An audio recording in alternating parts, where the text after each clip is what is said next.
I think we all drive ourselves a little bit crazy.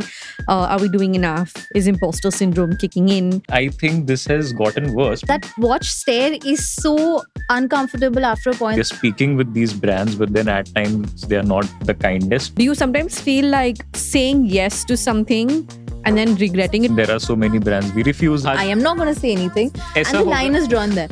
Because the brand knows they have to pick up the call on me. Speaking of that, brands, they have started now using Chat GPT to some other extent. The payment cycles in India for creators are so against us. The amount of money that we put in a particular video that we are posting, it's not funny at this point of time. Do you sometimes feel that tonality of a client towards a manager is very different from that of talking to the client or to the talent?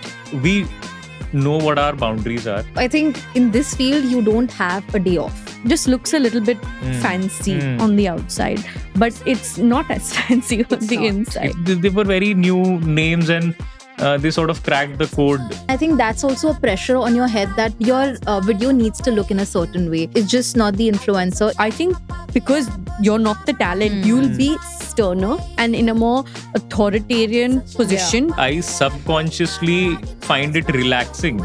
If all I have to do is pick up calls and negotiate with people, I don't consider it work. I feel like there is a little bit of that fear installation that you're going to lose the job. Honestly, can we be a little practical? There has to be a healthy sense of narcissism in you. What is your opinion on commissions versus fixed salaries in this space?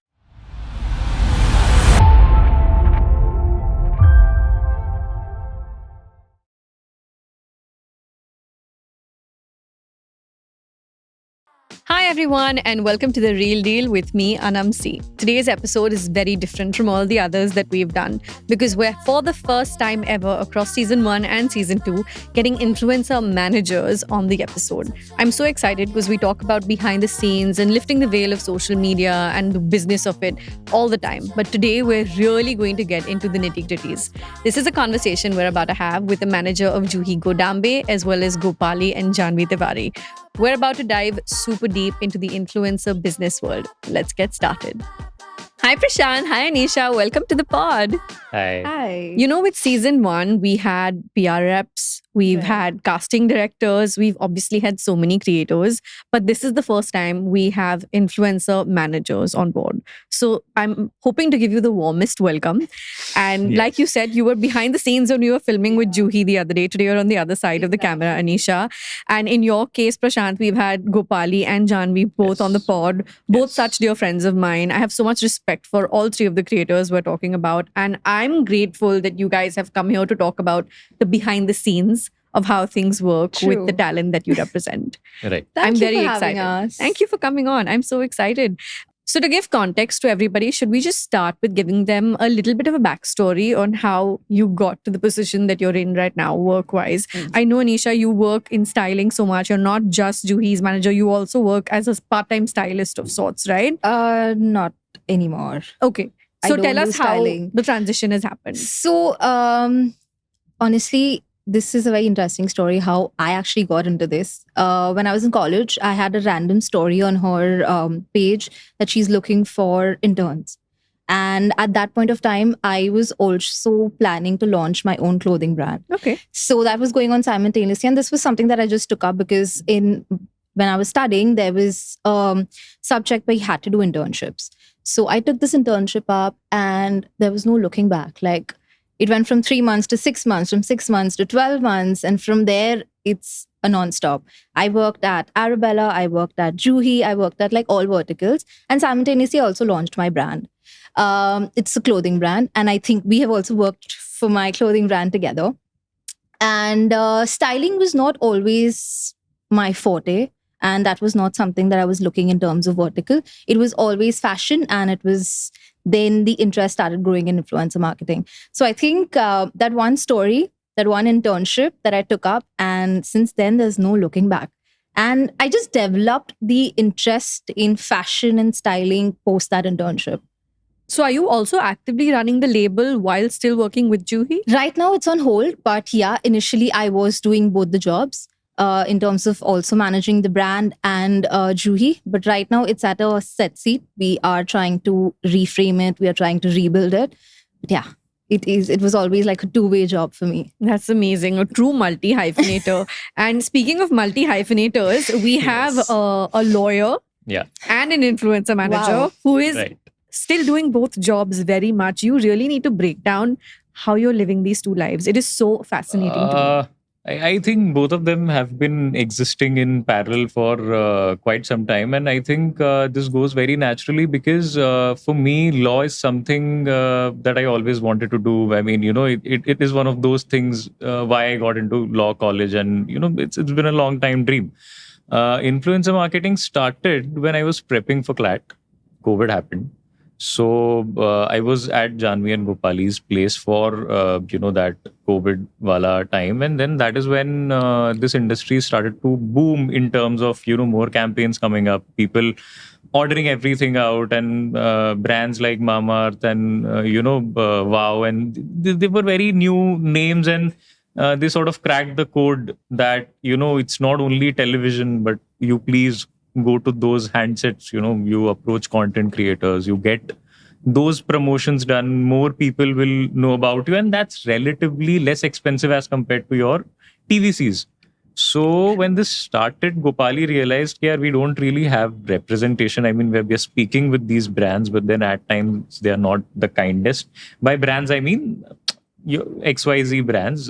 So that is when she came to me. ये बोल के she had we discuss everything day in day out about our lives. We've been very close that way. So she was like, I need representation. So I was like, I'm sure there are agencies, and she was speaking with agencies. I was like, hey, let me write a proper mail for you to those agencies. So I wrote those mails, sent them out for her, and contracts came in, negotiations happened. And there was this one agency, again, a very prominent agency, you all must have heard of it.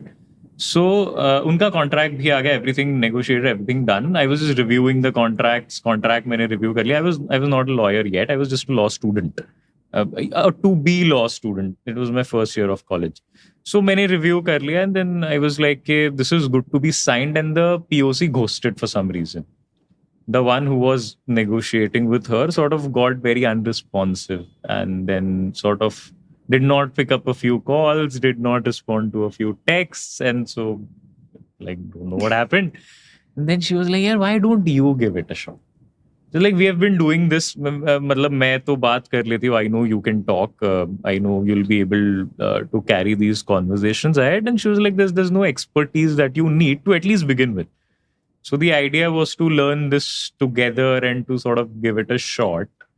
And with Gopali, of course, I started with Janvi at the same time. I mean, it was both of them together putting that bet on me that, okay, let's give this a shot.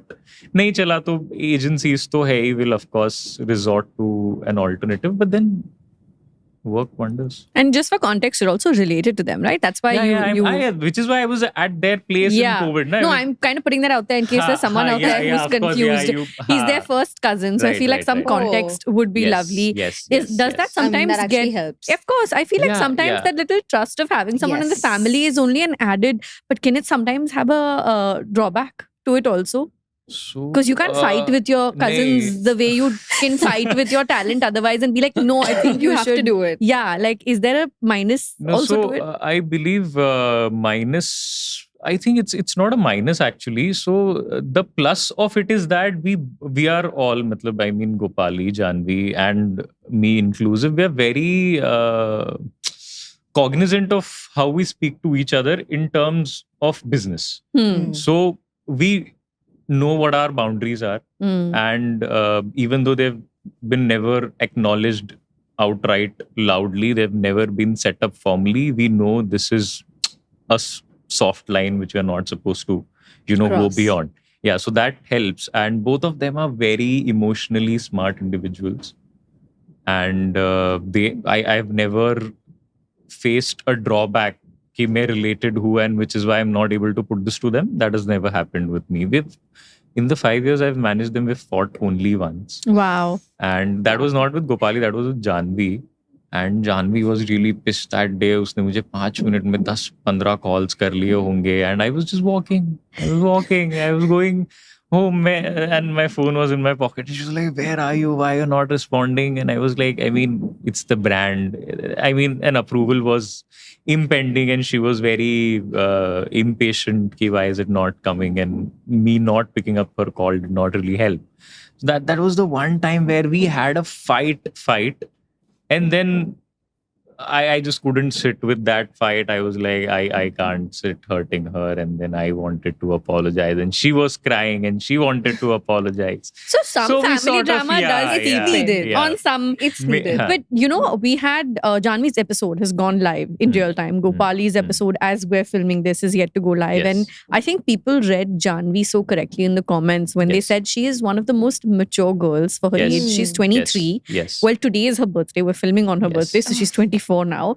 But she's 23, 24, and I feel like Gopali also just a few years older. But there's Yes. there are a pair of girls that genuinely have their head on their shoulders. Yes. So I'm sure representing them, and even Juhi, right, for that matter, Juhi has been doing this for about 10 years 10 now. years now. If you don't have your head on your shoulders in this space, it can be very tough to survive.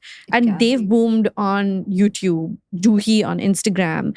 And I feel like that can't happen unless you're like, you know, super focused and streamlined with the way you work. True, especially this industry, like you have to be on your foot always. Like even if today, if Juhi calls me, Nisha, I want to go on a vacation, that never happens because I know those 5 days are just going to be content because that is the opportunity you get to create different kind of content. So I think in this field, you don't have a day off. Yeah. Whether it's a Monday or a Sunday, any of the days, or you're on vacation, it just doesn't happen. Until you're not on your foot, until you're not having a new face always. I mean, a new face as in a new content that you're putting across, the relevance just goes away. Yeah.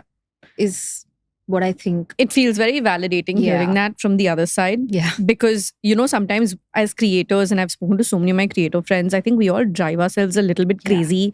Are we doing enough? Is imposter syndrome kicking in? Mm. How much is too much? How do we balance between short, long, short form, vertical, horizontal, Yeah. everything in the mix? What do you think is the toughest thing for not just the talent that you're representing, but also for you in the mix of all of these variables?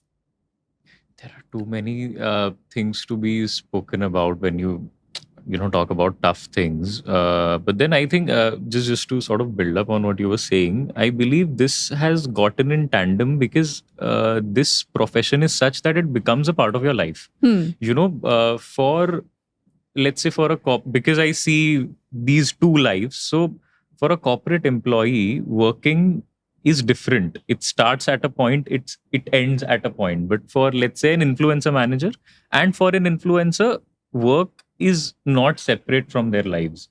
For example, I subconsciously find it relaxing if all I have to do is pick up calls and negotiate with people. I don't consider it work because that has blended into my life and my day as it goes by, for years. Similarly for Janvi or for Gopali, they travel very often. They're always thinking about content, and it has blended with their personality that everything has a content perspective to it. And that is when that line vanishes and they are able to manage these variables very efficiently.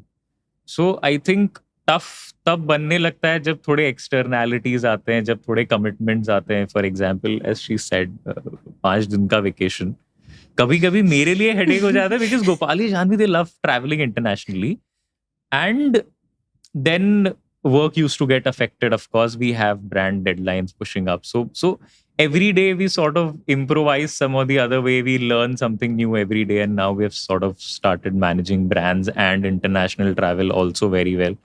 They've done very good in terms of their brand commitments in the past few travels they've undertaken. So I think for me, things are getting easier. I think commitment goes a long way in that. Like I was having a conversation with Gopali and they had just come back from Korea. She spent a day in India and then went to Japan, if I remember correctly. And I was like, why didn't you just go directly?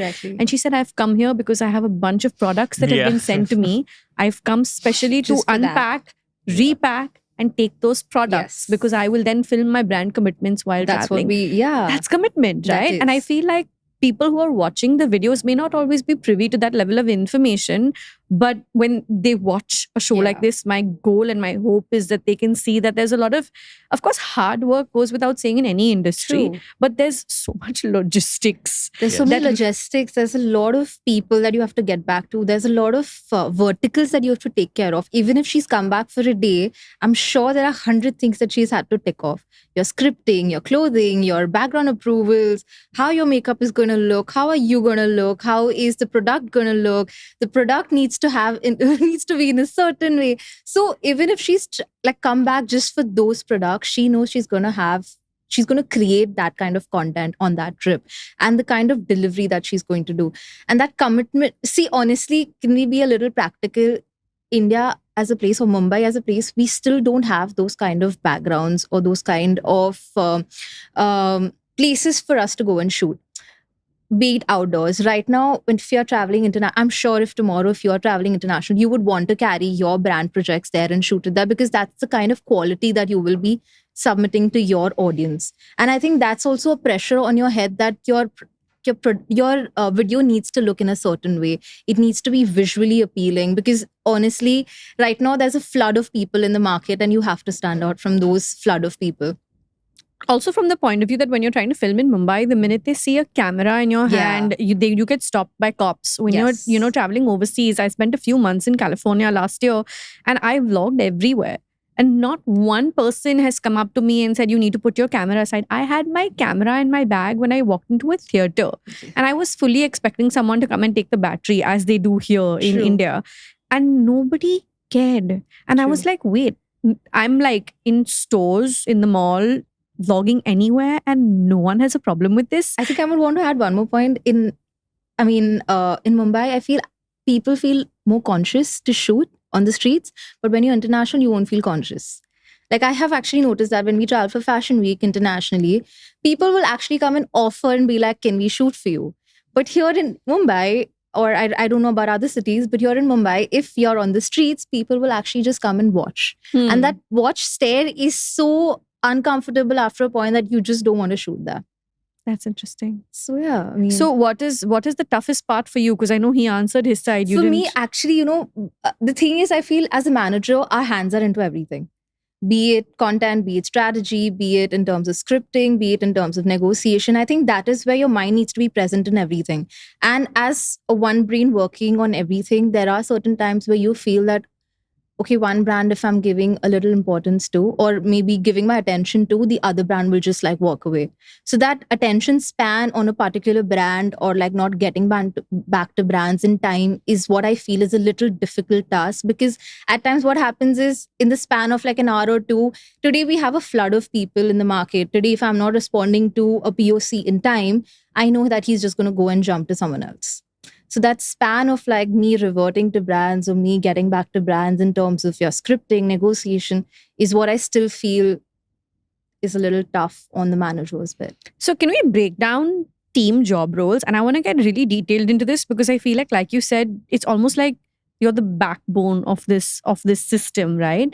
The nervous system literally, let's say, goes through you, and nothing would get executed correctly if Right. you were out of place logistically or late or did not get back to someone, like you said. Right. So can we break down, let's say I'm a brand and I've come to you and there is an inquiry, what every member of the team's job role is like, whether it's scripting, it's approval, who's talking money, who's going through contracts, where the talent comes in, who's doing the payment chasing. My God, separate conversation that we're going to come to in a bit.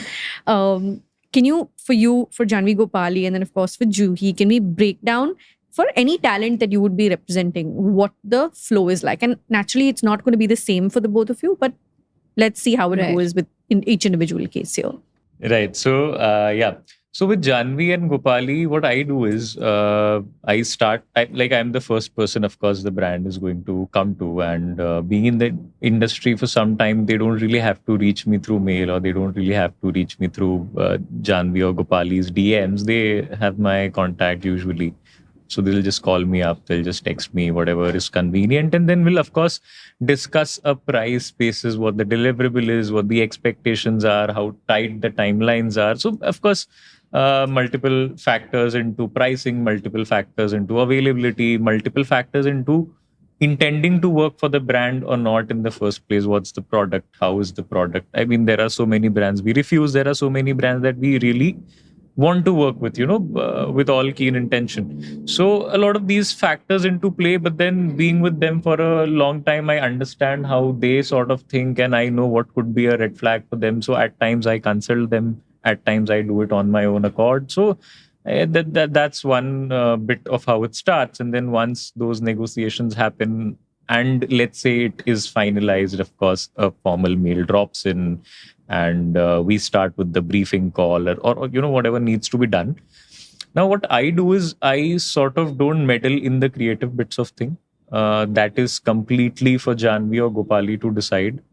If there is something suggestive, if there is something from the brand that I feel could be done, should be done, I'll of course give in my inputs, but then I refrain from doing so because that is completely their forte. And I think this is a division which I've seen is not very common in the industry. I mean, managers do look at scripts, is what I have seen. And I've seen content creators do get involved with pricing and with negotiations. But then with us, we have a sort of a line there where they don't meddle, they don't micromanage me, and I don't really bother with the creatives.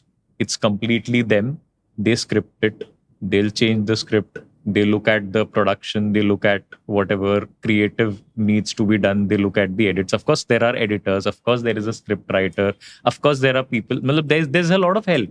So it's not only them doing it, but then if they have to, they can. And with help, it's the creative unit that we have with us. We have in-house editors, we have in-house script writers, and we have people to help them film, manage things around. So all of that, I don't really meddle with.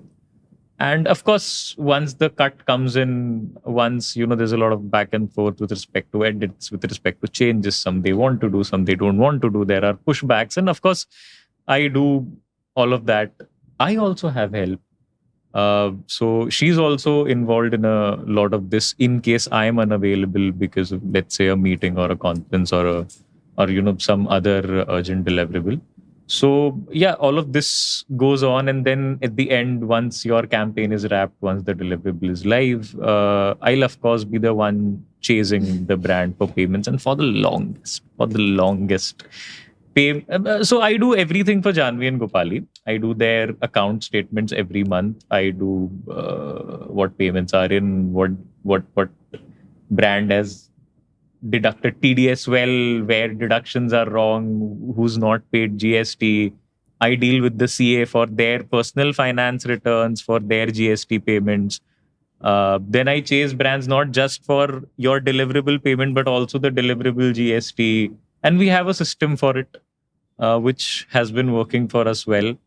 So then I do all of those chasers. And so a campaign may end in a month, but those chasers go on for months and months and a select few for years. I can relate very much on that part for sure. How about you? I think for us, how does it work is obviously the negotiation happens, the brand conversations happen. It's either me or Priyanka who lead the conversations.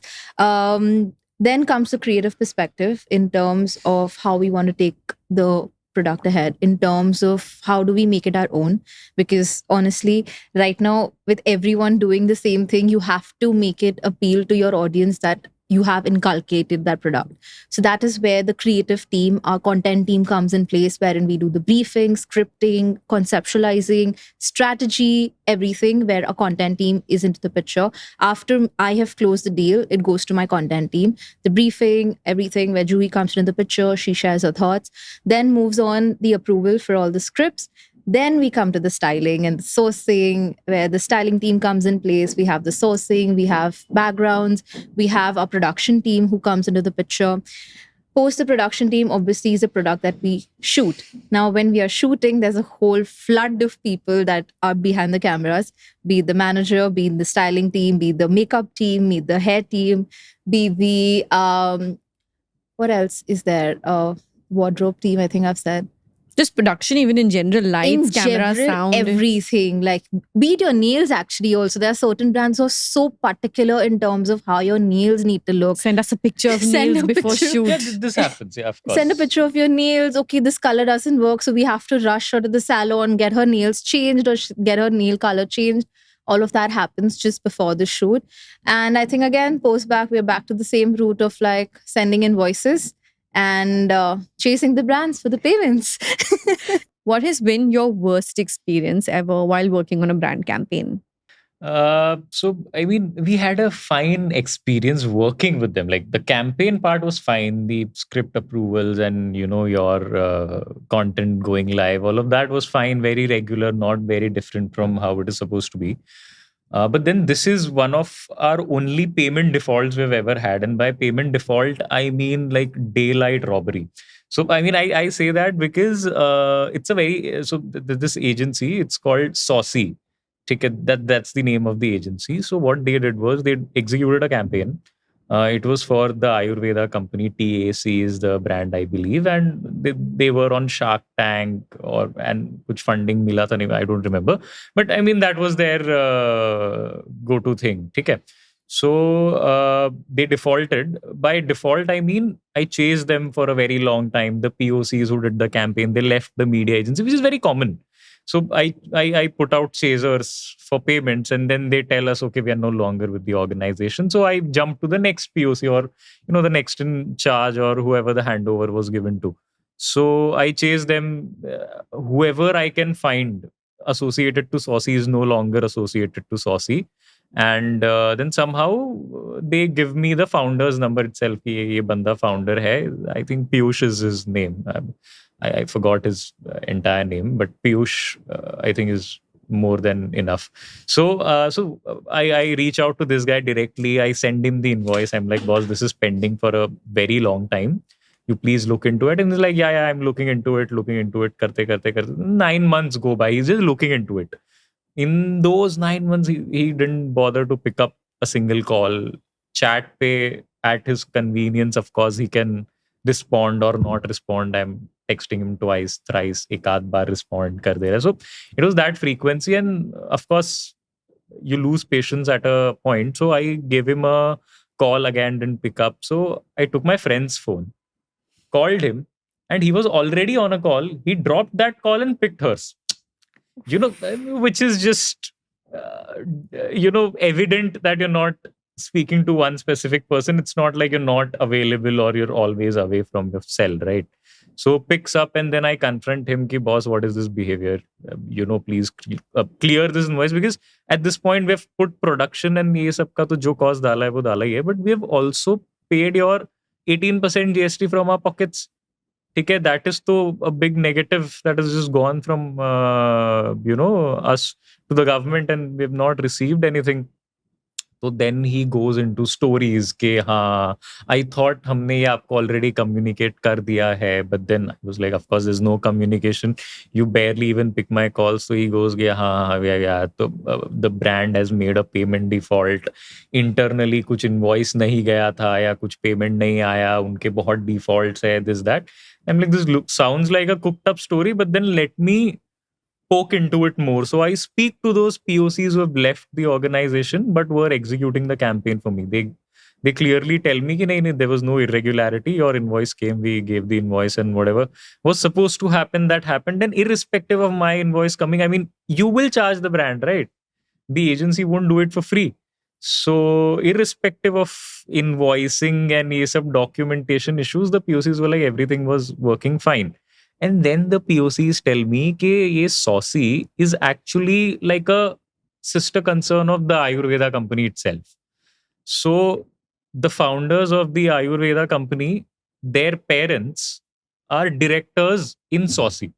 So you can basically So just it's a go. subsidiary company. By subsidiary, it would mean that they own the company. Huh. Like TAC owns Saucy. I don't know who owns Saucy, but what I'm trying to say is that the management is the same.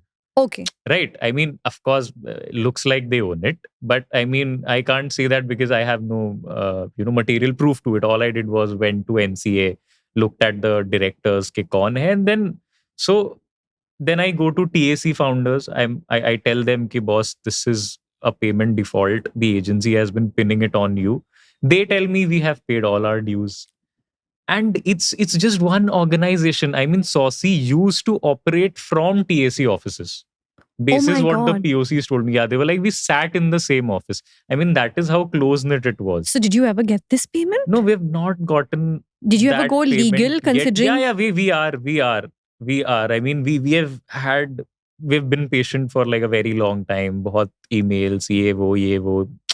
ठीक है, absolutely rude responses from the Saucy guy, from these proprietors. I think Shridha, and there is her husband, I think some Bhargav. I don't know. I don't remember his name. But these guys absolutely ridiculous with how they dealt with this. And we know it's the same entity. Hmm.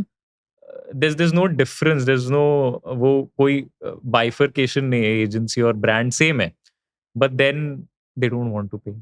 So there are such bad experiences Yeah. also. Did they ever decide to go public about it? The Tiwari So- sisters?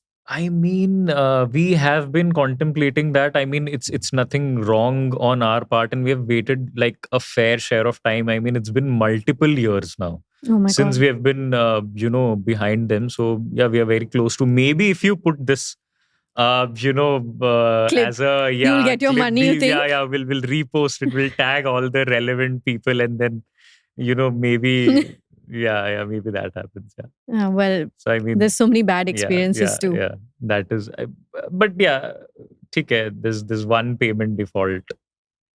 But yeah, we're very optimistic we'll get it back.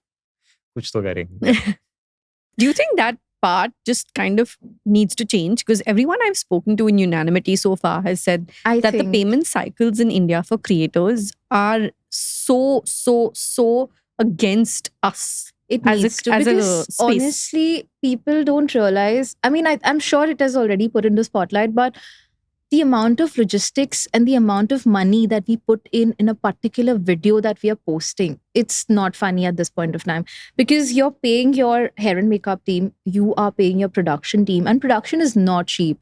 It is not. For a 30-second to a 1-minute video, we are spending a good amount of money, a good X amount of money right now, that we really need to get the production cost at least out. Because right now what's happening is influencers are paying out of their pocket. Yeah. Even if you're getting the payment in 60 days, 90 days, or even 6 months, like you have to clear your production team and your other team's payment in 30 days minimum, because that's where you have to also justify their work, honestly. But brands and agencies actually really need to understand the cycle. Now I think the cycle has gone to 90 days. Yeah. Across 90 days also, if I'm not wrong. Initially it was like 45 days to 60. Now it's crossed that. So I think that cycle really needs to change in terms of how we are getting the payment, or how we are looking at in that perspective. Also because you're paying salaries on time. Exactly. You have the vendors, like you mentioned, getting paid Yeah. within a week of, production getting done. You obviously, so many times we purchase props, accessories, Right, things true. for the set, for the production. And sometimes I will hear people saying, oh, but influencers get paid so well. But I'm like, I think the reason sometimes, I can speak for myself, in certain cases, my team and I will buff up the cost a little bit if we know that this agency is Yes. not going to pay Yes. within a month. And even a 100%. month is ridiculous, because think about it. When you go shopping, you don't go and pick up a shirt and say, I'll pay you after 30 days. You get any service product done, you pay for it immediately. Even staff at home, or whether it's staff at office, whether it's literally anything, you pay for things immediately or within a set cycle. True. So I feel like with certain agencies, I almost will charge them lesser when I know they're going to pay me within 10 days. I'm like, yes, I will work with I'll you. do You it. pay me less money, I'm okay. But I know you'll pay me on time. True. And then there are certain agencies where I'm like, you know what? I'm not going to budge at all on this? Because I True. know you're going to take that 90-day payment cycle very seriously all the way to the 90th day. plus 15 No, I to mean, 20 days Yeah, for another 90 is follow-up. what you write in the mail. Yeah. 90, 45, whatever is what you Then write the in the weekends mail. come, then the That public is- holidays come. That is when, after that period expires, that is when they take your chasers seriously. कि अच्छा Yeah. payment cycle अभी expire. देना अभी पड़ेगा. देखते हैं यार next month के cycle में होगा. We only pay on 31st. We only Yeah. pay on 25th. This will go in the next We month only cycle. do Fridays for payment. You will get XYZ excuses. Now the GST date is gone. Now we'll put in another cycle No, of GST. we need a new invoice from you. Because we the need a date- signature. We need a this. Yeah. all of These that. there's a lot. There's literally an email conversation happening between my team and a specific agency right now for a job where on 3rd of September presently for a job I did in June, or was it May end? I can't remember. Payments already overdue, and we've been chasing. I'm Yeah. seeing the mails go back and forth, and we just got told yesterday saying, "Hey, we've received the money from the brand, so you'll get it in the next 2 weeks." Next And cycle. I think for the first time in a long time, I stepped into an email trail and I was like, payments get done in a couple of minutes, guys. Minutes. Why is this going to take 2 weeks if you're saying you've received the pay? Oh, but this is our payment cycle. Like you said, Yeah. I'm like, what do we do? Do I not have bills to pay? Like, should we just keep sitting here? I wish we could unionize in some way and bring together a change on this particular Right. aspect of our industry. I think everyone will be picking on that. Yeah, I'm this very has sure. to be regulated in some way where It should you know there is like a framework that this is you do this XYZ and But then at in a times it's also set very disappointing because what happens is brands do come in with such a short timeline for submissions. Like for that's- example, we yeah, have true. a brand close today and they want a video day after that. No, we want the concept now. We've given the confirmation. When we are ready to give you on that role period of time, we expect you also to have that commitment. If we are okay to do 90 days, Yeah. try to close it in those 90 days where we don't have to chase you after those 90 days. You think it's gotten worse because the influencer space has, multiplied the way it has? You think that makes it seem like the brands and agencies can they can go cherry picking with who they want to work with, and there's almost a fear installed? Because I get that sense not just from people that I talk to in the creator space. We've had agencies, kind of tell us, not just me, to other creators also, saying, okay, if this doesn't work, it's fine. We'll. Mm. And sometimes there are those comparisons. Oh, but such and such is Mm. willing to do it. Yeah. Yeah. And I feel like there is a little bit of that fear installation that you're going to Yeah. lose the job Yes. Yeah. if you don't succumb to these. To sort of make ridiculous you feel shit. like you are easily replaceable. There are multiple options that we have if you don't want to work with our terms. And I think this has gotten worse because 6 years ago, I used to listen to content creators say, oh, we only work if 100% payment comes in advance. Yeah. Yeah. Right? Me Right? will agree fully. Can you do that today? I can't. We can't. You I can't. I mean, I won't because- work if I don't get a 50%. Yeah. That I still stand by. Yeah. Because I'm like, dude, I can't afford this anymore. No, I and can't afford it actually, I mean, I think a lot of people are not talking about it because people who come to this space at times don't see this to be something very glamorous or they don't really understand it well. But GST is such an important element Yeah. to this because what happens is that because of your 90-day payment cycles or whatever, a GST quarter is 90 days at Hmm. max. For some individuals, it's 30 days who are into the monthly filing wala category. Now, what happens Which here is that- optional. yeah, which is optional. Yeah, but some businesses they do. If you have a higher turnover, you'll do. Right. So what happens is कि आपने तो अपने turnover के हिसाब से अपने GST cycle के हिसाब से you paid that GST out of your pocket. Yeah. Correct. Now the brand is supposed to pay you that 100% pura and that GST. They won't give you that 100%. They won't give you that GST. You are negative on production costs Yes. and you are negative on 18% of your campaign value because you're paying GST on time. Correct. And then they want you to run through hoops, jump through hoops Yes. to actually get some money come out of them. And I mean, that's just ridiculous. You are to- singing songs to the tune of my heart. And I will tell you why. So I grew up with my dad being very adamant on me being very aware of finances Finances. and numbers. Okay. So till today, I have been working since the age of 16. I am Right. now 34. I've paid my monthly GSTs on my own. Yes. I get my challans from my CA. Nobody has access to it. I do it on my own. My TDSs that get paid on a monthly basis, I do on my own. So even if my team is raising the invoice, it will not get sent till I'm personally See looking it. at it once and Yeah. signing it myself. I have clearly micromanaging issues when it comes to paperwork. I'm not a Yeah. micromanager otherwise, but when it comes to paperwork, I do. So like we've had instances, and this is a new thing since you're so deeply penetrated in this system as well. Please tell me. Like sometimes these newer agencies have started a system where they will make the payment, deduct TDS, but not even pay the GST amount till they verify that the invoice has Fair. been put into the system. Yes. Because I understand there are a lot of people who are not as prompt with submitting the invoices Yeah. on the government system. But I'm like, hello, like you can verify that and then just clear my whole money. It's a 1-minute job to check to that on do the that. website. And I know because I'm also doing the same thing Yeah. while clearing my vendor payments, right? So it's one of those things that I think the finance kida in me loves doing this shit. Okay, like if I wasn't a creator, Yeah, I just saw your story the other day. It's a Monday. I need to get back from my staycation because it's a finance Monday. it was first the day. first day of the month. It was 1st of September, and I was like, it's Hisab Day, and it's weird as hell. A lot of people on my side of things don't relate to it. But I love sitting down on that 1st and 2nd of the month and going through And my going Excel through everything. sheets. True. I love doing my, going through everything. I'm fully that person that likes to be in control of the back end when it comes to numbers. I'm tuned into the P&L. I also do that on the brand side with Verified. I think I've got that from my dad also because every 1st of every month, he will sit with a blank paper and he'll write down all of his incomes, his expenses, and he'll present it and be like, you do the same. Yeah. Because you actually have an idea of what is coming in, what is going out. 100%. And I think that's the same thing I apply even to the business because what happens is certain times there are certain brands who come up with a certain budget and be like, okay, X is an amount that I'm looking at, but my commercials are Y. But if I want to work in that X, will I be able to fit in? Yeah.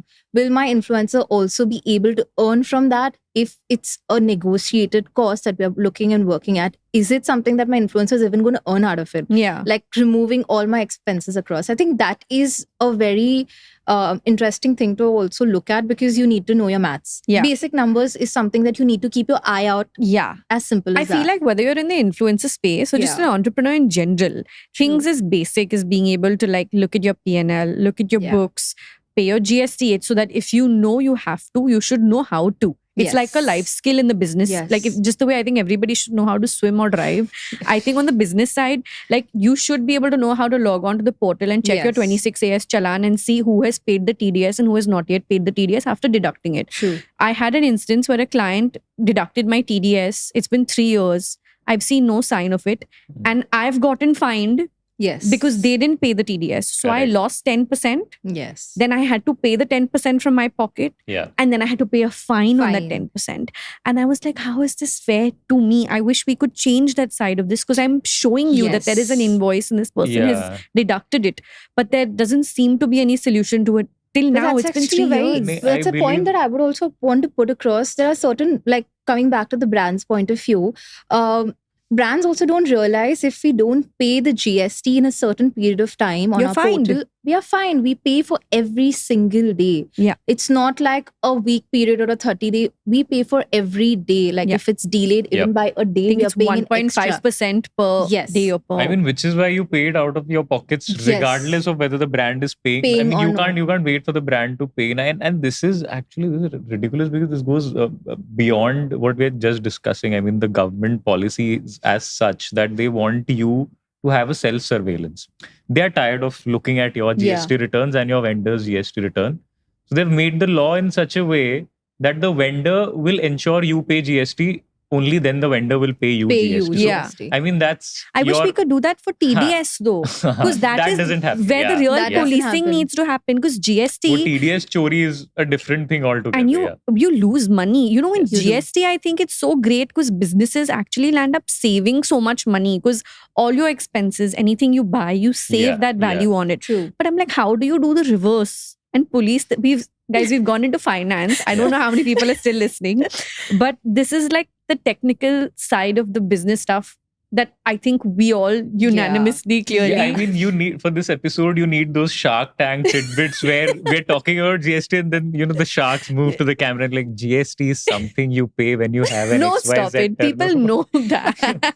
No, I mean not just that, but then why do you? Why are 10%? But I think this TDS also clears the deduction? air where people just think it's just not the camera and you standing in front of the camera and just shooting and posting a video Yes, of there are like a minute. There are a lot There of hidden are- costs and hidden. Yeah, there are a lot I of think- verticals that are to be ticked off. I think it's also that in the influencer space, one is charging a certain amount of money, Yeah. not just for the production views, influence, as much as I often hate using that word. Production in itself. Like, for example, today when I'm filming my content, cameras are expensive. Renting cameras Oh. is expensive. Renting lights is expensive. No matter what you're doing, the outgoing is as expensive True. as the incoming. Yes. So I guess that is a big factor that people have to consider because it just looks a little bit fancy on the outside, but it's not as fancy on It's the not. inside. It's a lot of things to manage. Yeah, of course, that's true. Yeah. What according to you is one of those myths about the industry that you probably had before you reached the position that you're in now, so many years later even? Is there something that you thought, oh, but influencer life or influencer management would be X, but it's actually Y? Was there an experience that switched something in? I think it was the travel perspective for me. So initially when influencers would travel, I was like, oh, they're just packing their bags, packing looks, going there, just clicking pictures and coming back.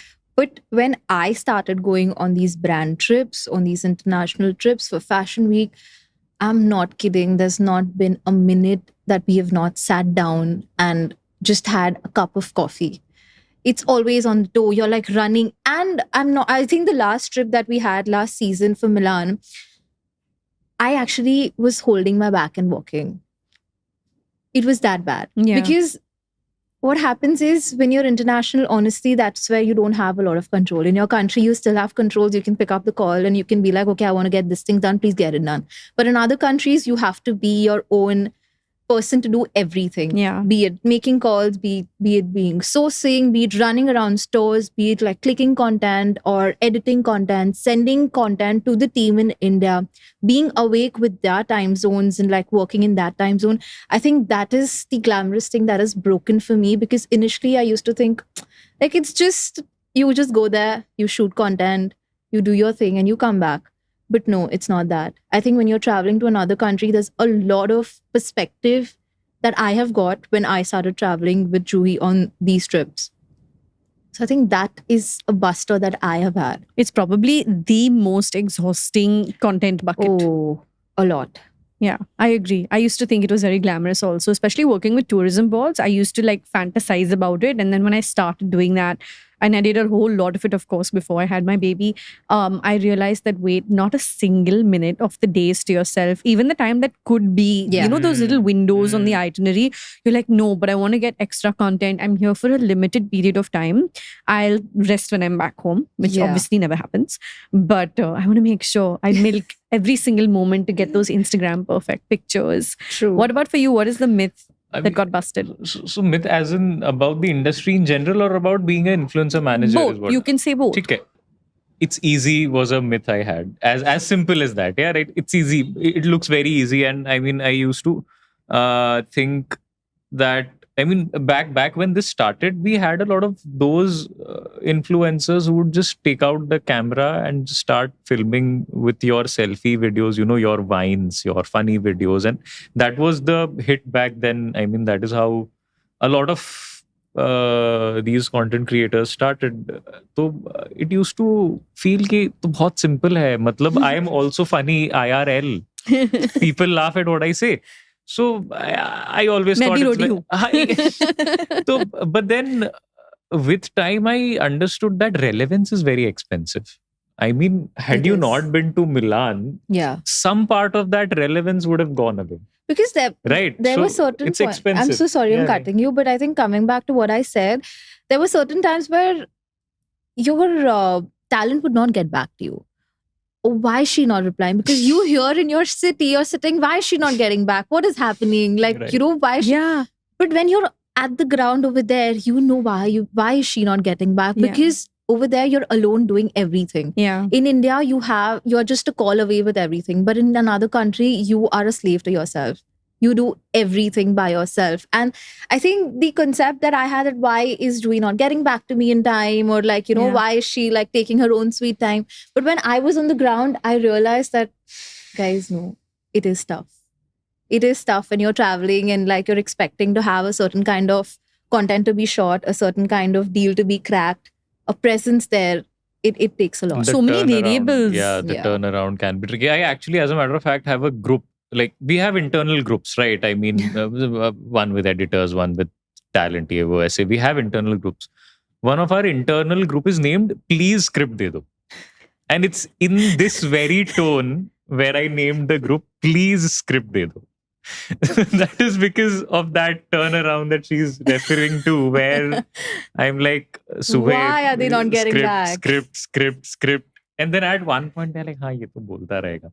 But then we have actually put them. This is very new, but we have started to put them in brand groups as well. Yeah. So they see the escalation themselves. So Does that help though? It does. Absolutely, It it does. does. I mean, they have been doing changes in their content, which had I told them Yes. to do it, they would throw chappal or something at me. Ki ye kya kaisa feedback hai? Ye kya pooch? What are But you the saying? brand gives. हाँ, but Yes. then when they are in the brand group, they're like, oh yeah, of course we can do this. Brands Yeah. get into a nitty gritty of Yeah, like yeah, even yeah. a full stop on your sentence is something that they want to change. And Can they'll we- agree. And influencers, when directly dealing with the brands, they'll agree to it. But you If know we what? do There it, is a yeah. little negative side of this also, because Yeah. sometimes I will speak on behalf of creators Of here. course, Yes. yeah. Sometimes it can just be a very awkward situation. I think, I know. like, I don't remember which episode we talked about this in. Maybe it was the Janvi episode. I can't remember. Hmm. But I will sometimes, if someone goes to the manager and says, "Hey, these are the deliverables, these are the Hmm. commercials," Mm. I think because you're not the talent, you'll Hmm. be sterner and in a more authoritarian position to Hmm. say without feeling awkwardness, because it's Mm, literally your mm, job. mm. Whereas we interact with these people in a more social setting at brand events, right? So there's a, let me put it like this, it's a little bit more hee hee ha ha, I know, yeah. right? I So it's weird to be like, nahi, par mujhe iske 10,000 rupees aur chahiye. chahiye. You know what I mean? Yeah. So it's weird for one to say no, but I want to stick to this shade of nude Mm. nails. Yeah. Whereas you will probably go back and tell the talent, no, they need pink nude, not Right. brown nude. I know. And that is the level of detailing we do Yeah. sometimes get when it comes to it. Can we talk about that a little Yeah. bit? How detailed do brands, like how much in detail are brands going in when it comes to the look, feel, aesthetic of a video? How much is too much and how much is makes sense? Like, I'll go first if I don't want to put you on a please. spot. No, I I just don't say mind. one thing. हाँ. जो आप बोल रहे थे of them and you being in a hee hee ha ha position and then not being It's able true. to be stern, that is where you hit the snooze button. Mm. I That is think when no, Janvi yeah. stops opening the groups and be like, ये थोड़ा देख ले. Yeah, So, no, but I I, mean, think yeah, even like with that's- we just draw the line that okay, Yeah. so he's like, okay, no, I am anyways going to be a silent member in the Yeah. whole group. Had- I am not going to say anything. ऐसा And the होगा- line is drawn there. Because the brand knows they have to pick up the call on me. Jui is I know. not going to attend their call and just talk about it. No, but know. I pick up calls. So when things are But that is where you need to like, I yeah. think, draw the line and be like, please call my manager and please speak to her. yeah. Because I'm not available at this point of time to discuss these things. Yeah. Yeah. I think that line needs to be there because after a certain point, today, if you're working on a certain terms and conditions with the brand, tomorrow the brand will be like, oh, you just agreed. Mm. Now, again, I have another campaign. I'm sure you will again agree. So that Mm. cycle will keep on repeating because Yeah. they know that if they directly make a call to you, you are just going to agree to do anything Yeah, and everything. I often joke with like my manager and we say I have two modes. One is like the cute little haha hee hee mode, and then I go into like road rage dinosaur mode where I'm like, no, no. I'm happy to not do this campaign. It's okay. I don't talk like that. Those words would never come Yeah. out of my mouth. Like I Yeah. have two extreme modes as a Gemini, and I'm like, ये तो नहीं चलेगा. नहीं, So you handle it, so I don't get involved. Exactly. So that's how it is. See, when it is all rosy on the brand groups, when it is all thank you, all approved, looks fantastic. I mean, that तो rarely तब happens. That rarely happens. At the end, I mean, yeah, once the post is live. when there are content creators in the group, I mean, even agencies take cognizance and they get a little Easy. क्या बोलते हैं, purified with their words. So as long as it is rosy, everything's fine. The moment they say something shady, Janvi will stop responding and ऐसे personal पे text आएगा कि please अभी Please take it यहाँ से forward. Group has been archived. Yeah, and this is why I don't let them get involved in pricing, because it Yeah. takes me a lot of hard work and years and months to build a price.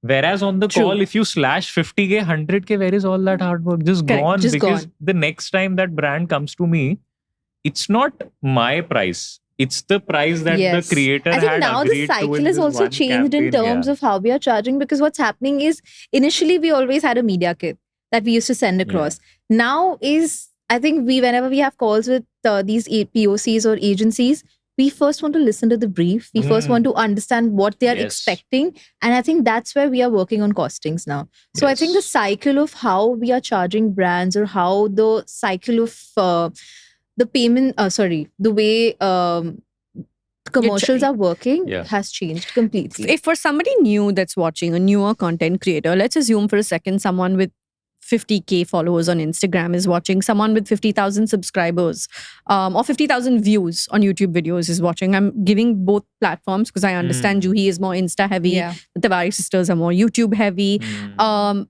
How would you tell a new content creator to consider pricing their deliverables? Because this is a very big question mark, and it's a question I get asked very often from newer creators. Correct. I feel like one can often undervalue oneself. One can often undervalue so much that you're ruining it for the market. And barters pe to I'm not even going right now. That is a separate issue. Conversation that I can just Altogether. go on and on and Yeah. on. So how would you advise a new creator to price their media kit, let's say? I'd say, firstly, and in the most simplest manner, as I can say I can say, charge more. Whatever you're doing, XYZ charge kar rahe ho, double it, triple it, try karke dekho what is working in the market. That is how you'll know what your correct pricing This is very dangerous advice. I mean, no, I've listened to content creators charge very minuscule because कोई agency ने उनको phone पे बोल दिया कि अरे इसमें तो इतने views में तो इतना ही, इससे ज़्यादा तो justify हो ही नहीं सकता. तो number के through बता दो कि what you would say. What I would say is that identify your relevance. Yeah. See, it's very important for you to understand what is your genre, what is your niche, what sort of an audience is looking at you. I'll just give you an example. So, Formula One.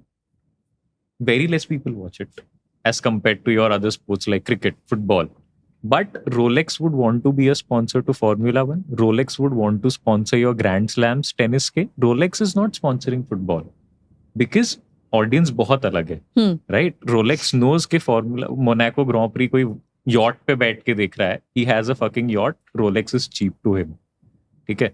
So you understand who is watching your content first, right? Do you have a premium audience?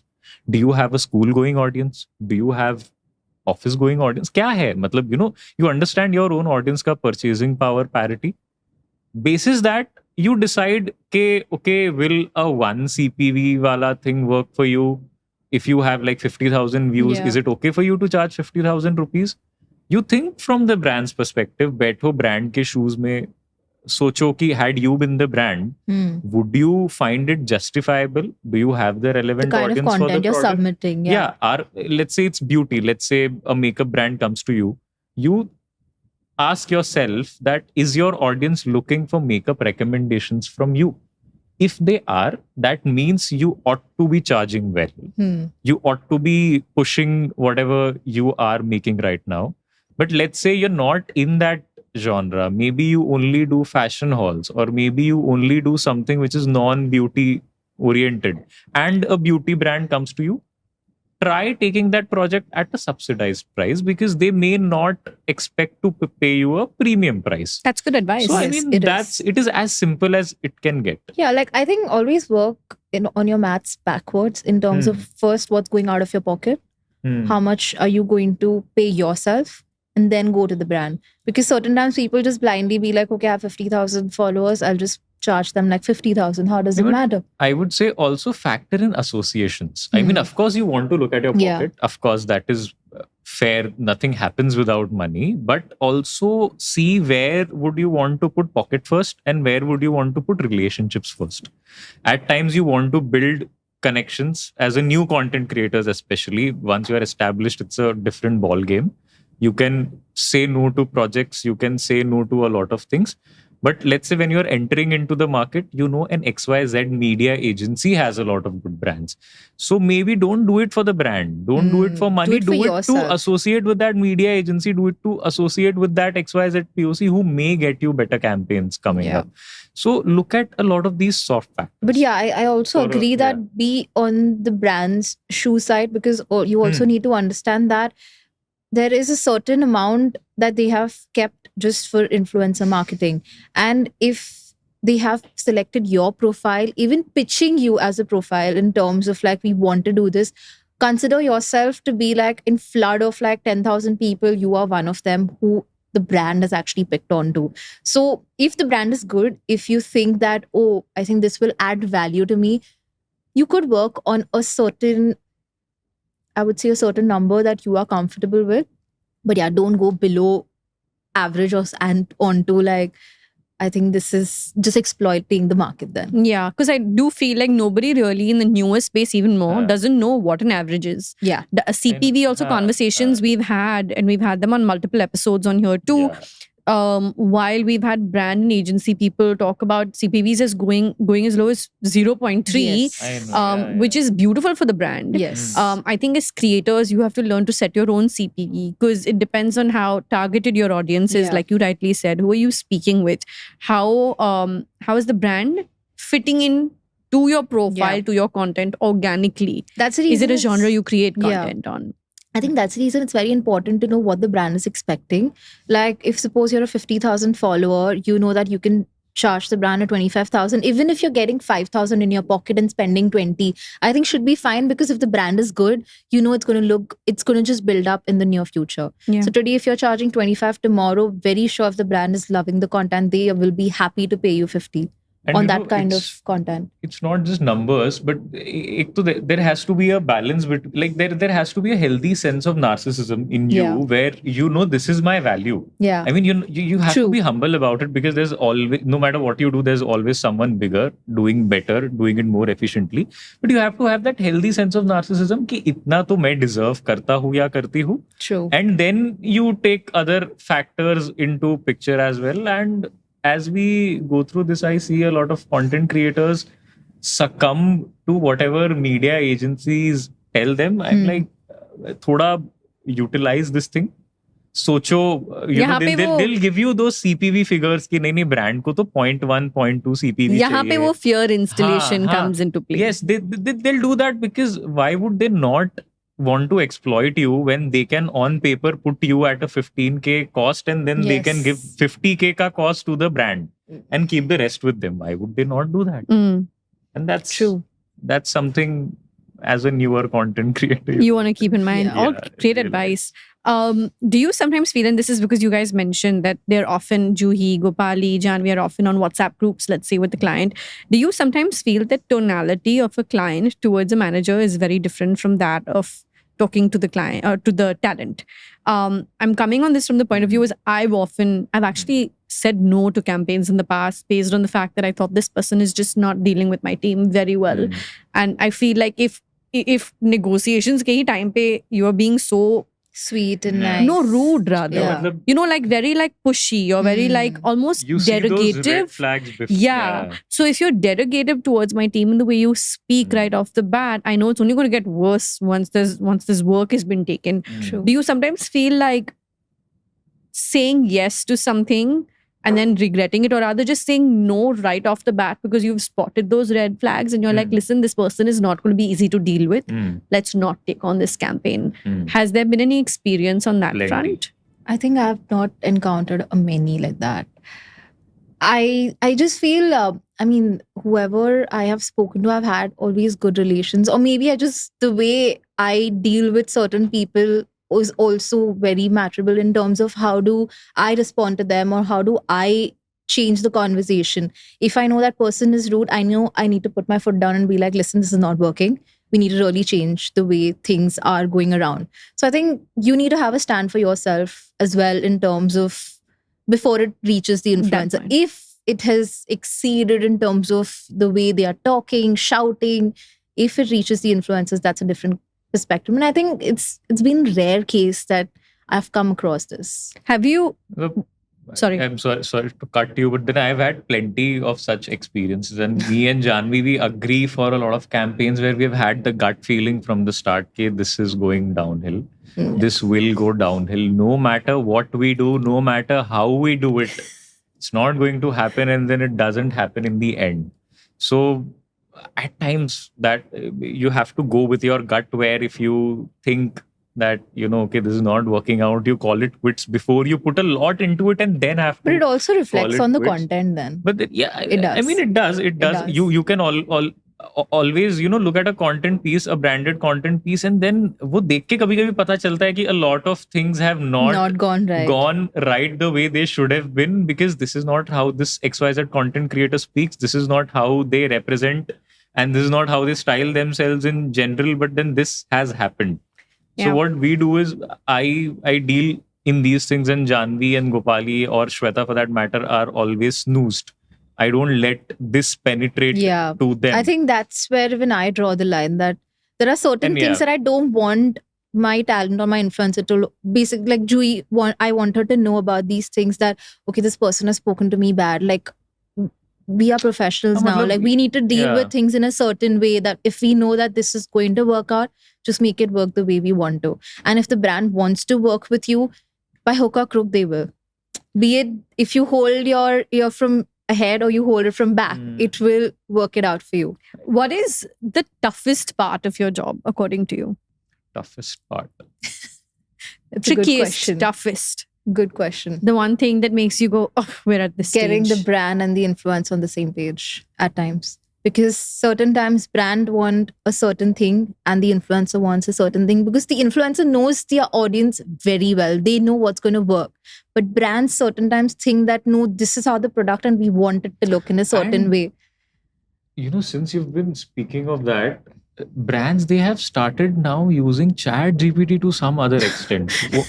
I've seen this happen. So just giving, I'm sorry to cut you. Do you have something to, you please finish. No, please. Then I think I'm curious also of this ChatGPT thing now. We actually had a campaign where Gopali को script देना था, बहुत short timelines में campaign execute करना था, and Gopali ने बहुत मेहनत की है स्क्रिप्ट पे, and because Jhanvi does less of funny content, उसका जो भी फनी बिट्स है comes from her candid blogs and not really a scripted funny piece of content. With Gopali she also used to do a lot of sketches and she used to dabble in those areas, so she tries to write also such content pieces. So what happened was, उसने बहुत मेहनत किया brand के लिए, ये बोल के brand was like, yeah, you do organic, we want what Gopali would do in this scenario, how Gopali's content would look like, वो audience से relate होना चाहिए, this, that, all the golden words that a content creator would like to hear in a briefing call were thrown at her, and she was like, yes, very, very good. So उसने बनाया बहुत मेहनत करके, she did the scripting, sent it to the brand. What the brand did is that they most probably put the brand brief into ChatGPT, they put Gopali's script into ChatGPT, and then just let whatever rubbish come out, and put it on the group as the approved and this script. is what they want. Certain times it's like the brand doesn't want to budge, and even the influencer doesn't want to budge. So I think we as managers need to get the middle ground set for the brand and the influencer, because at the end of the day, the product is of the brand and the content is of the influencer that goes live. And you have to do all of that while keeping everything very non-toxic. Yes. Yeah. Yes. I was actually going to come to that in a second. Like, isn't PR such a big part of the job? Because you're essentially building a relationship. Yes. You are the bridge, the go-between from the influencer to the brand. Yes. And I say that from, sometimes it's not even the brand, right? It's the agency. And this agency could represent 10 other clients that could potentially bring big business to you. So you are in a way doing PR for the influencer too. It may not be too media facing, but it's business facing. Also, because the industry is so small, like you know everyone on the other table, but you also need to consider yourself like you represent your influencer. Today, if you have a bad tongue, the whole industry is going to know. It's not going to take a second to spread the word. Yeah. But today, if I have a good relation with one person from one agency, I know when that person changes their agency, my client is also going to go in that other agency because they have a good rapport and relation with me. Absolutely. So it, I think, also plays a very big role in terms of how I behave with brands, how I keep the brands, and how do I keep the POC, and how do I maintain my relations. It's just not the influencer. It also in terms of my representation and my influencer's representation with the name that we are associated. Both of you have been so insightful. Thank you so much for all of the details that you've given me. Before we go over to the hot or not segment, I want to ask you a hotish question. You can choose to answer or choose not to. Completely your call. What is your opinion on commissions versus fixed salaries in this space? And what can you tell us about that side of things? Because so many people may be interested in working on the influencer space, but not necessarily front facing. They may be more interested in the back end of it. So what can you tell us about that? Personally, commission 100%. Because I work on a commission model, and what it does is that as a content creator, there's no loss to you. You don't have a fixed salary to pay. You don't have to bear any negatives if you don't get business. So you are sort of risk-free with that. You can always replace the manager if the manager is not doing a very good job, but then there's no fiscal loss to you. Now, for the manager, what it does is that it adds extra motivation to actually not let things fall apart. It's very easy for me to, be rude on a call when the other party is being very unreasonable. But I know it will not just hurt my content creator, but it'll also hurt my pocket. Right. So, I mean, I have to manage that very efficiently because both of our interests are aligned. And this sort of gives you a partnership sort of a role where you treat each other as equal. The content creators know that you're very important for their business, for their PR, for their image in the market. And you know that content creators' well-being, their prices, their reputation, everything is directly linked to whatever comes to your bank account. So I'll say commission model all the way. And what would you say are industry averages when it comes to commissions? I've heard a very wide spectrum of things. I've heard it go from as low as 5 to 6% to as high as 20, 25, 30. I think right now it's 20 something. That's I mean, there's no set percentage. Yeah, I mean, there are certain agencies who take 50-50. Yeah. It's yes. No, so there's a very simple maths. That's to very hard. Yes. There's very simple But maths I think to it. I would add to that, like, I think I'm on the other side of rather than salary. Yes, because I feel as a manager, you have a lot to do. It's just not negotiation. It's just not closing deals. There are other spectrum also that we need to put our brains to. And I think salary adds up to that because you are getting paid for your time that you're investing in terms of your it's just not the influencer, it's the whole team that you need to take care of. Because I think if the manager is not right, if the manager is not taking care of all the verticals, nothing is going to work in place. So I think what I believe is, I think having a salary plus a commission is what you're looking at. But just a commission is not something that I would be happy to right now look at, is also because as a commission, I think you won't give your heart to it. You won't look at the whole content piece as a complete thing that you are producing. Because if I am getting a collaboration closed, I will look at the scripting. I will look at how the content is going to look. I would look at the end product when I get the edit. Is it even worthwhile posting? Do I think it needs a reshoot? I would be giving my full 100% to it because I want that content to look in a certain way. But I think in a commission model, you've just closed the deal and then the whole team takes forward. That's what I think. I mean, I'm not sure. Each to their own. I feel like different perspectives. Yeah, I want Janvi to listen to this: salary plus commission. Don't kill me, please. Yeah. I like how he's like talking to Cam and he's like, Janvi, listen to this. So this is actually a little different for me because when I say commission, I'm talking about a good commission. I mean, believe, of course. It has to justify everything that I do. And secondly, my commission only comes to me when everything is done and dusted. And the talent gets the payment. When the payment cycle has ended. So what I do different from agencies is that what your media agencies would do is that they would raise an invoice on your behalf. They would let the money flow to them. They'll take their 15, 20, 25, whatever percent. They'll keep it with them. They'll release the rest to you. With me, what happens is that I do everything. The money comes to the content creator, and then I raise the invoice, which is my invoice to them. I believe this way they are very much secured about everything, going as it should. And they pay me only when they have that peace of mind that everything is closed. Fair enough. Makes I sense. think it's an interesting POV. Both Yeah, are very interesting POVs. course. I've always had managers that have worked on fixed salaries. Right. And I feel like my POV on it has always been that there are, like, even the managers, not just mine for that matter, is that there are lower months also. Yes. So how does one justify work in the lower months, because work is still happening? Yes. So it's We don't always have low months. no. I believe Yes. there are. Yeah, I know. I mean, there can be, of course. No, and I fully believe would there are want that. peak There months and then there are your lower months. When the and- financial year closes, no brand is working. yeah, fully. So I feel like I have to take that into account and Right. make sure that the person is getting paid irrespective. Yes. Like, for example, if I've been away on maternity break, but my team is still doing the job of making sure organic content Content is going streamlined. live. Yeah. It's not I mean, paid, that's a big but vertical. that's still work. Yeah. So I have to take all of those factors. COVID, my Yeah. God. Oh, My yeah. team still got paid. I had 4 members of my team at that point of time, and there were no brand campaigns. So if they were working only on commissions, there would be zero outgoings. Outgoings, So true. for me, I feel like salary safeguards them Yes. and puts me in a good space also, Fair. because I know it's stable. Correct. Fair. Okay, so we end every episode with a little yay or nay, hot or not segment. Tell me whether you agree with the statement I'm about to make or you disagree, whether it's ever happened or not happened. Yeah? Okay. Tell me whether you agree with this or disagree with this. Yeah. Encouraging your talent to work on barters.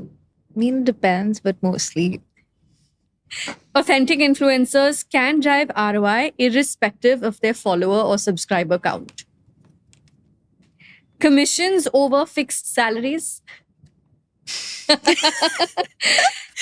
Being PR managers and not just business managers. Ooh, tough one. I mean, but I mean- if PR you mean just relationships in general, of course, yes. Yeah. It's not dispensable. But only by PR you mean only recognition and no business. I mean, No, Huh. with business. of course, yeah. I mean, Then, yeah, I mean, Not just business, yeah, like yeah, dono. yeah. Talent asking managers to be around for every event and every shoot and just everything. I love being there. For everything you like to be around. Yes. I mean, I feel it's good to have yourself there in terms of knowing the brand, in terms of what. And I also feel certain times the influencers can't put their foot forward in front of brands also in terms of how they want the things to work. So I think we putting our point of view and giving our perspective as a viewer also when we are shooting does help. Brands wanting to pay influencers only in the form of affiliate commissions on sales. Brands getting into micro aspects of a content piece. Oh my God. This I mean, is it just actually obvious depends, questions. but it's no. And managers prioritizing brand relationships over the influencer's creative freedom. No. I mean, Love that. No.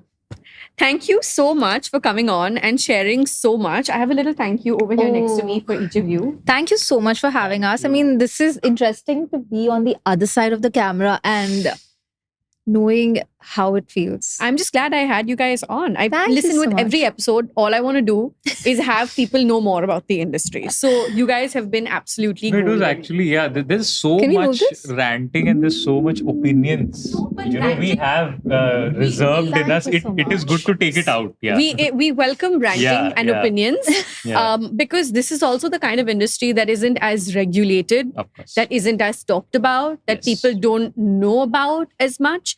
And genuinely, with Real Deal, my goal is that we can get into every corner Detail. and detail. Because I still feel there are certain part of people who don't take this industry still that seriously. yeah, I but mean, it's I hope that with time we've progressed We have A a, little bit. lot. and Yes. more and more if we can kind of lift the veil, as I Yes. always say, and kind of show people that hum bahut mehnat karte hain. Yes. There is no comparison to make between a corporate life and an influencer's life. Influencer life, true. Both have their individual perks, both have their Yes. individual pits. Downside. True.